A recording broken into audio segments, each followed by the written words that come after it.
opening thoughts from today's game? It's just two moments of disappointment these last two games, and it not defines us, but it is what it is. I mean, we cannot deny it. So, just disappointed we're not being able to pull out the victories. What's the message to the team after you're down double digits? You come back almost to tie it, but then you lose. What are you telling your players? I think that's what's been frustrating with us, because when we decide to turn it on, what we can do. And I think that's I keep saying that word all the time all year long, that's the maturity that sometimes at a point we're missing, and the leadership that's something we're missing. So it's not just one element, it's not one person's fault. Obviously, at the end of the day, it's my responsibility as the head coach.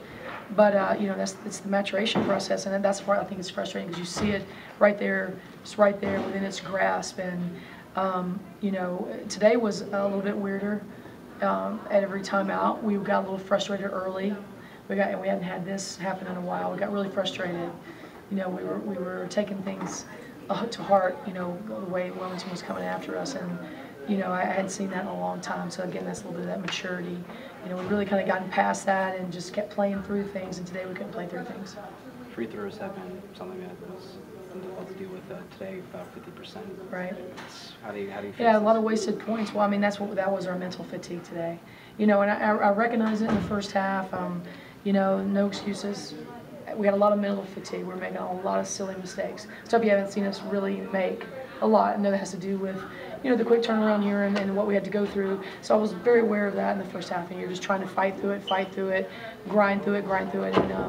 and challenging them at every time out to mentally focus, quit making silly mistakes, and just really try to really kind of hone in. And we just weren't quite mentally strong enough to do that today.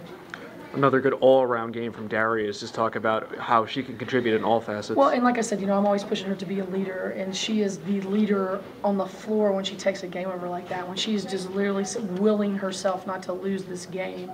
And I can't say enough about that. We just need a lot more heart like that from everybody from top to bottom, like willing themselves to not lose.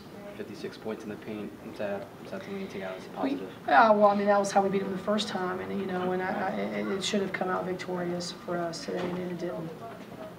Take a look at the first round of the CAA tournament. Looks like they'll be going up against William and Mary's. What kind of threat do they pose? Yeah, that they were just a tough battle, as you guys know. So we'll get our heads straight on that. We just have to focus on obviously the very next game, which is whoever it is. If it's William and Mary, it's William and Mary.